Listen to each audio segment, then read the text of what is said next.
Today we're here in a special forum, both for information and discussion. So what I want to do today, so you know, is I want to give you a sort of a broad sweep of the information that's available. And afterwards, for the last bit of our morning session, we're going to be about 40 minutes, 45 minutes all told, that you have a chance to express your opinion, ask a question, clarify something. I hope that we can come away from this with a better understanding of where the Episcopal Church is, what General Convention really is saying, because I think one of the problems we are facing is, not only as a church, but in general in society, is that many of us get our information in very specific and awfully narrowly tailored ways. Increasingly, for example, people get news no longer from traditional news sources, vetted editorial policies, that sort of thing, like with the big newspapers or network television and so on. And increasingly, it's done through social media. So you're getting information through Facebook or TikTok or through YouTube or one of these kinds of sources.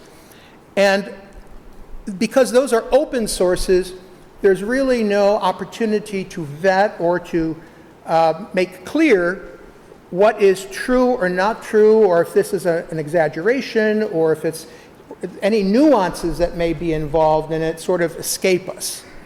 So, as I described in the letter that I sent out, I think one of the things we wanted to do on the advice of some of our parishioners was to have this forum where we could have an airing of what General Convention did in its resolutions, and also what our response to that can be or should be.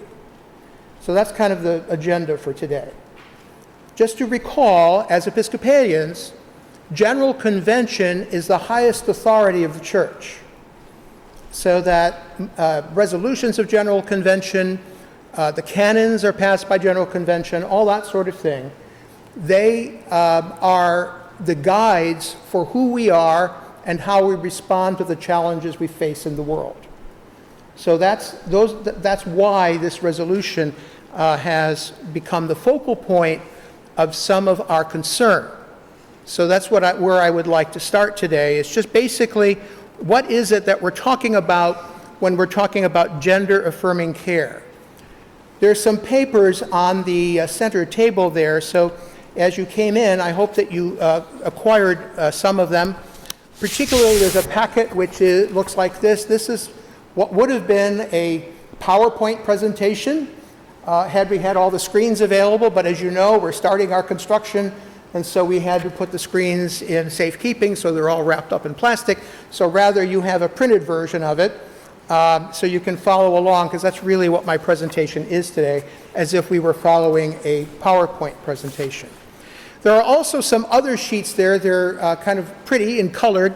These are pages of data that were taken from the Trevor Project. The Trevor Project is a very special effort on the part of several nonprofits, particularly to focus on the issues confronting the LGBT community, particularly from the angle of mental health and well-being. So those are the data points that we're going to be using as well. And of course there is the text, I made sure we had a copy of it, which is the text of the resolution of General Convention that is sort of the catalyst for this discussion. So where I would like to start basically is, other than welcoming you here, which I'm so happy you're all here, is just to ask ourselves, what is gender affirming care? Because that is the title of what's being done in the general resolution. The General Convention's resolution D066, and the title is important because it says addressing restrictions on access to gender affirming care. So this is not about sexuality per se. It is not about moving anyone to or for or against any particular self-identity or any of that. What this is about, if we put this in the right framework, if we understand it, is about access to care. It's about access to care. So it's about health and well-being. It's not a moral statement of whether we approve or disapprove and all that sort of thing, which, of course, there are implications for when we talk about access to care, but it isn't a direct statement where some people are seeing that this is an affirmation of transgender movements and so on. That's not true. What we're talking about is living out part of our baptismal covenant. In the announcement that you saw in the bulletin, the last two promises in the baptismal covenant were explicit there, that we want to see seek Christ in all persons, and also that we promise in our baptismal covenant to strive for justice and peace and to work for the dignity of all human beings.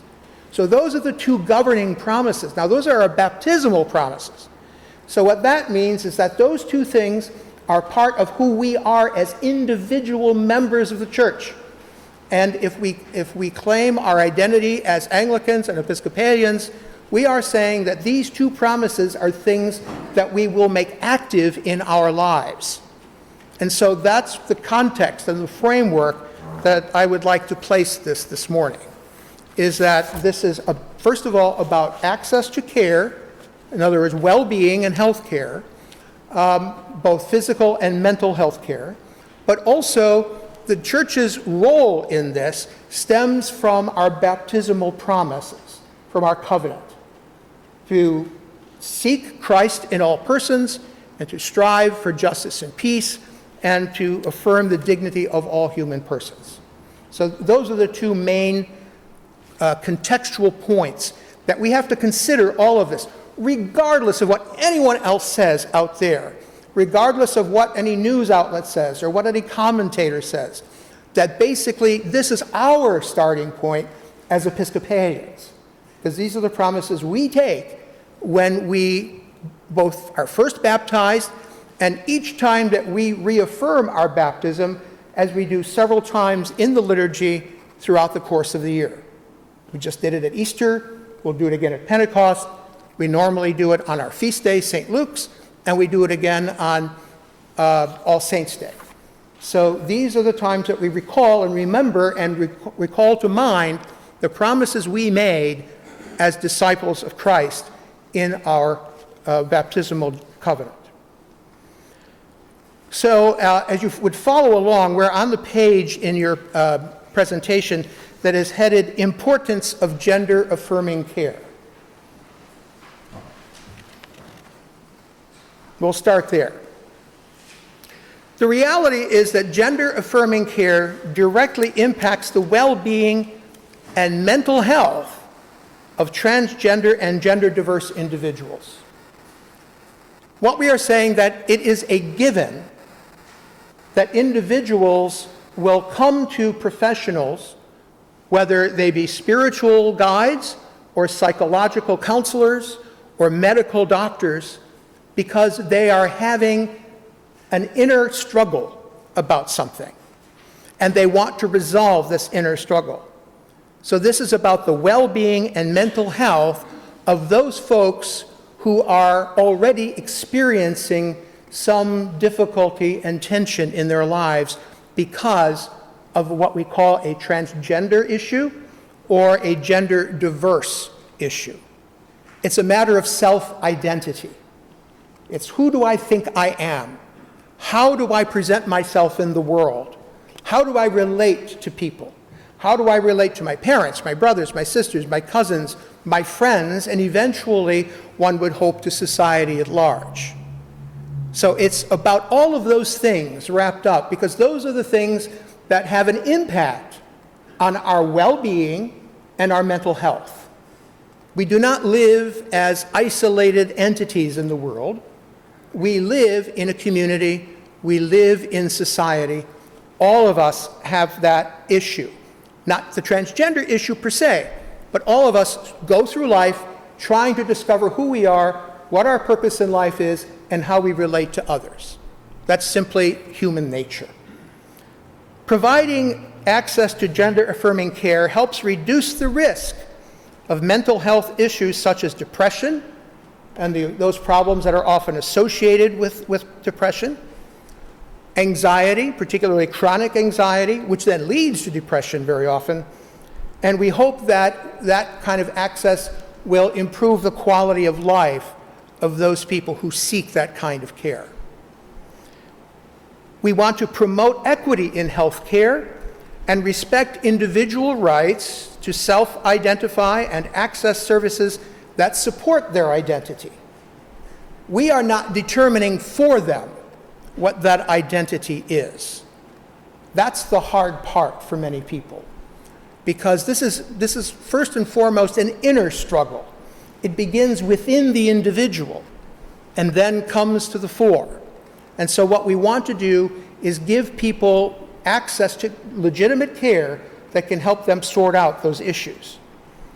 And what we hope that gender-affirming care will do is contribute to create a genuinely inclusive and supportive environment for all individuals. That's really what we're talking about. You have in those colored sheets that I mentioned several data points relative to mental health. In terms, and I'm not going to go through them, because it will take us too long, but I give them to you for your reflection on the number and intensity of this issue among many of our particularly young people. Not always young people, but in our particular culture right now, it's an issue among many young people. By young people, I mean anyone from late adolescence into young adulthood, so 18 or 16, 17, 18, up to around 35. That's the group that's most focused on right now.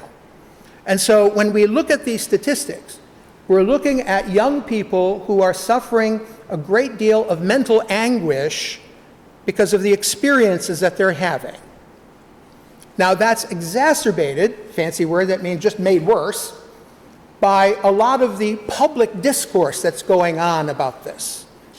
Whether it's a negative kind of conversation about shaming, or saying that you're evil or something is wrong with you, or on the other side, people who are trying to push people because of ideological reasons into maybe too early a decision about those kinds of things.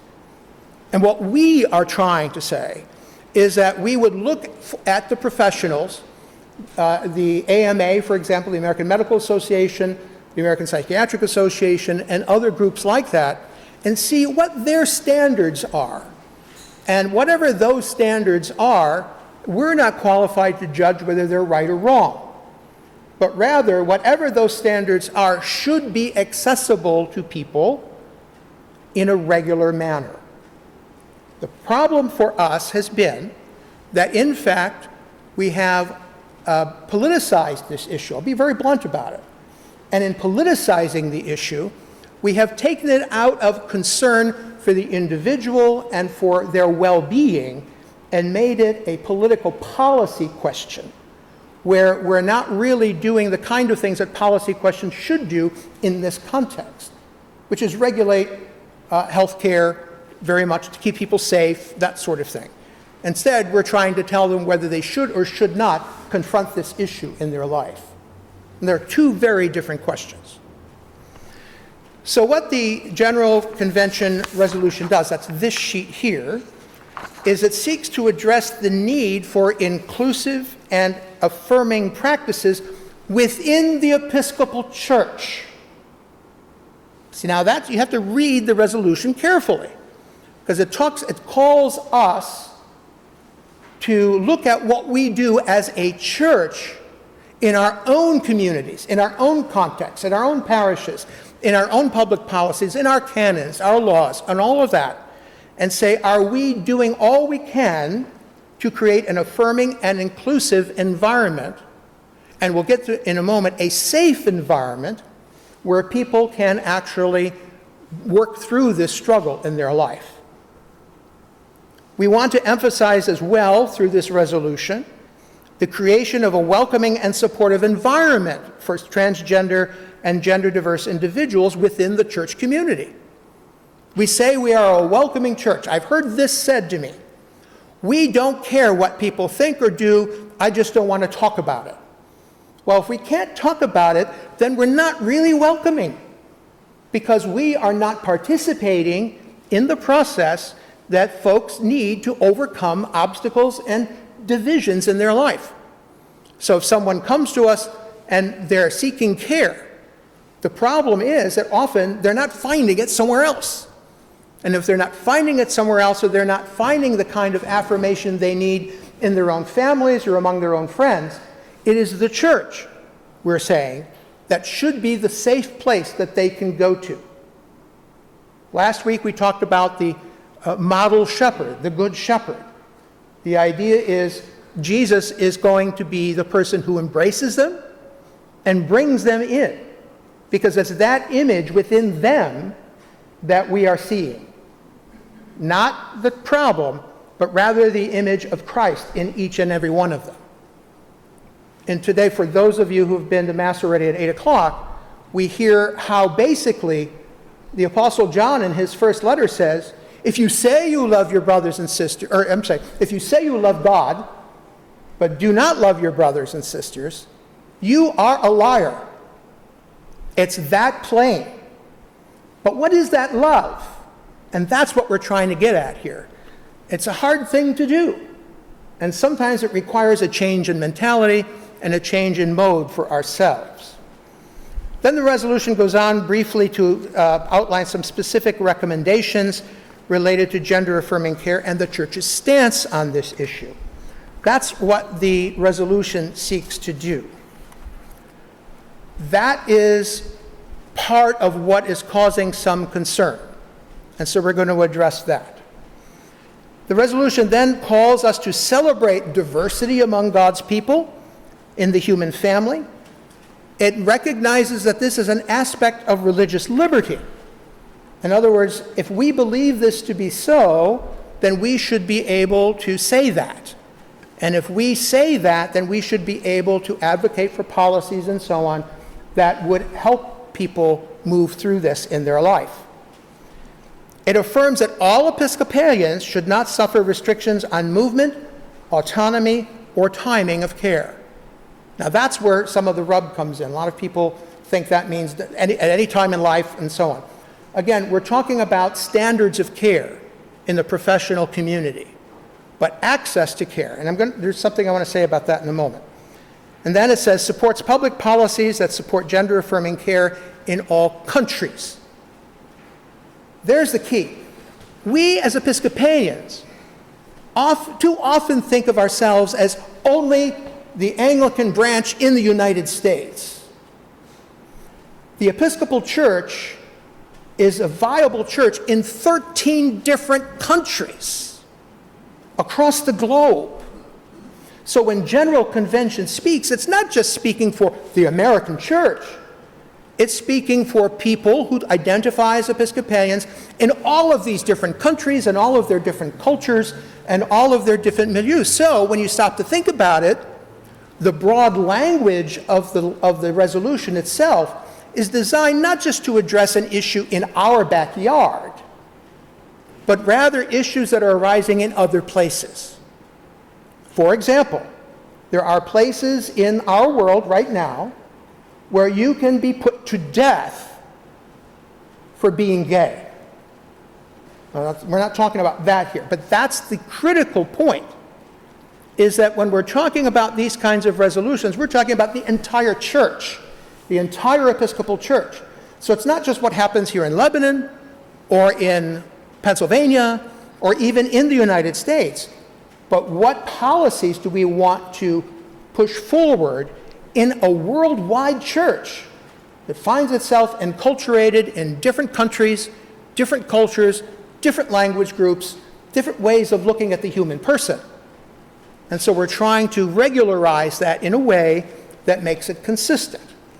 And so sometimes what most people would say, well, the language is overbroad, they should get more specific. Well, it's hard to get more specific if you're trying to deal with that reality, that there are so many different cultures and so many different ways of doing things. But this is our stance for the entire church. The next page in your presentation is about the implications for the church. What does this resolution do? The resolution itself demonstrates a commitment of inclusivity and compassionate care for all individuals. First of all, everybody, we say everyone is welcome. Well, that's where the rubber meets the road. Are they really welcome, or are we just saying that? You can come here as long as you don't say or do anything that's out of the ordinary. That's not true welcome, that's not true hospitality. The power of Christian hospitality is that we genuinely welcome and embrace everyone who comes into our midst. Help create a more welcoming and supportive environment specifically for transgender and non-binary individuals, because in our current cultural context in the United States in particular, these are folks who have been pushed to the margins.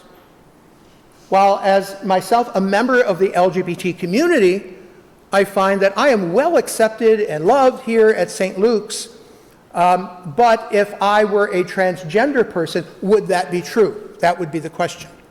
Even in the world, I can pretty much get away with being, in the old terminology, a normal person, but transgender folks and gender fluid, non-binary folks, they're finding that very difficult to navigate.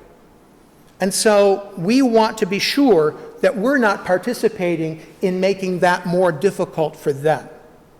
That we are, in fact, a portal, an avenue where they can find a safe place to actually live out what they are going through in terms of their journey, but regardless of how it turns out in the end, that they are us too, that we see in them the face of Christ.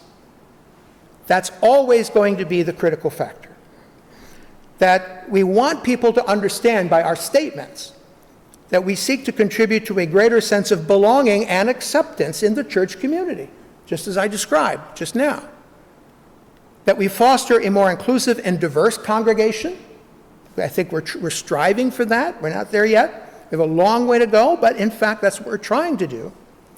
And that we align ourselves with the church's values of social justice, love for all, and we reject a commitment to and we reflect a commitment to honoring the dignity and worth of every human being, as we mentioned at the outset. Okay, then what are some of the specific needs? Affirming and inclusive communication, that's an issue. That's what this resolution is trying to do, is trying to communicate to people what our values are. That we do espouse, that we would do this regardless of what the issue was, comprehensive health care services. That we struggle in our society to provide health care for all. But no one should be marginalized or accepted from acceptable standards of health care. That we deliver as best we can, or we encourage others to deliver, culturally competent care. What does that mean? Well, by cultural competence, we're talking about understanding the journey of gender fluid or transgender people and how they self-identify and how they want to be related to in a wider community. To be culturally competent, we need to think a little bit. We need to think about how we speak, how we address people. If someone does not want to be identified in any particular part of their journey as specifically male or female, we accept that. We don't impose our categories on them. That's what cultural competence in this field really means, is that we become aware of and comfortable with the kinds of language and concepts that help people find that affirming space that we say we are. That we respect autonomy. Bodily autonomy is a core value. We do not want anyone to tell anybody what to do with their own body. They are the ones who decide. They and their advisors, they and their medical professionals, they and their mental health professionals. That's where we want to go. We do not want to do that as a church, and we affirm that we do not want any other group to do that. We're not saying not to regulate so people are getting good care. We're not saying that. But what we are saying is nobody's going to determine for another person what direction their life takes relative to their own body. That has lots of implications for lots of other issues other than this.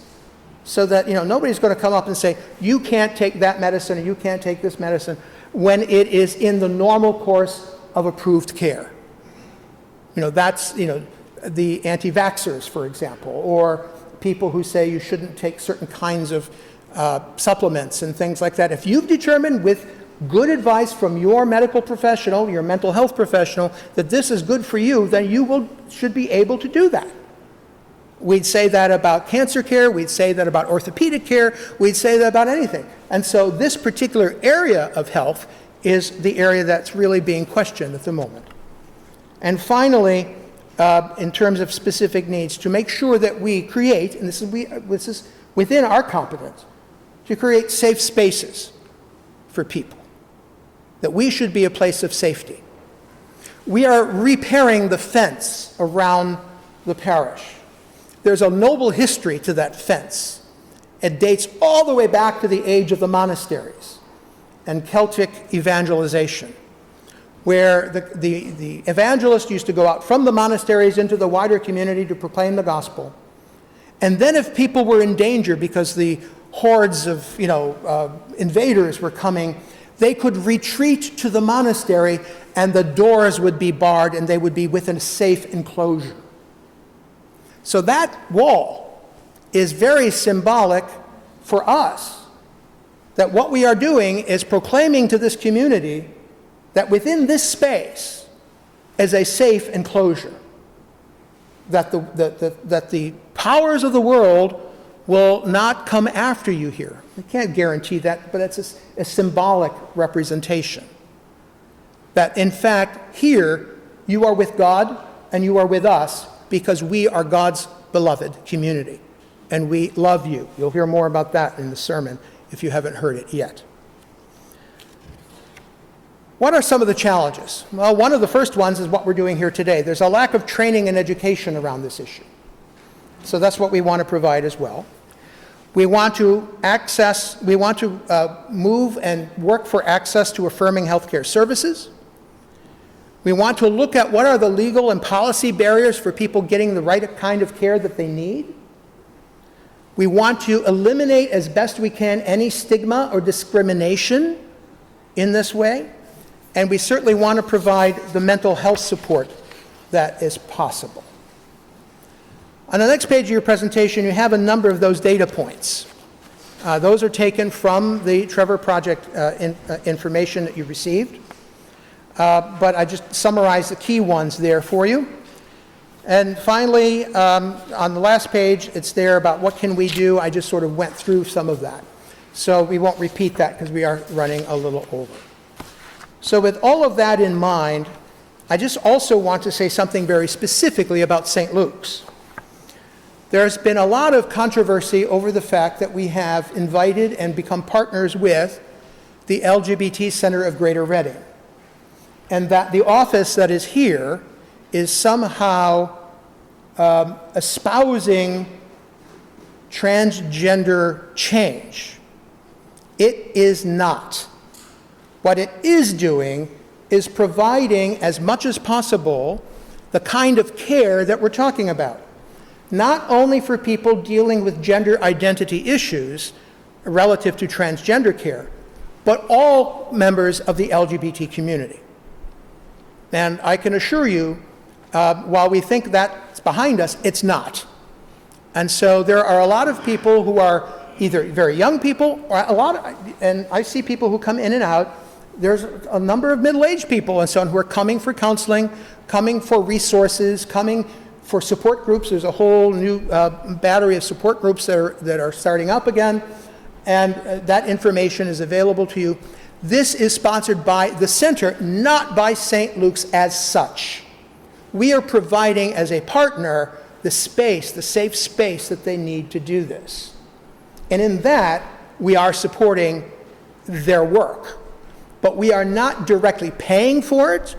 There are no parish funds that are going into the center as such. All we're doing is providing an in-kind contribution in the sense of having space and access available for them. They are also in partnership with other organizations that do other important work relative to the broader issues in this community. For example, SARC, which is located on Cumberland Street, and a number of other community partners in terms of Lebanon Health Council and a number of others, that we are able to actually create constructive partnerships within the framework that I have outlined for you here. So I just want to be very clear. What is St. Luke's role in this? What is St. Luke's paying for or not? So that people say, well, I don't want my money to go to that, this or the other thing. It doesn't work that way. What we are trying to do is do the work of Christ as best we can understand it. And I'm hoping that the explanation of the General Convention resolution has done that. So with that in mind, I'm going to stop for a moment. I'm going to turn off the recording, and then we can have an open discussion.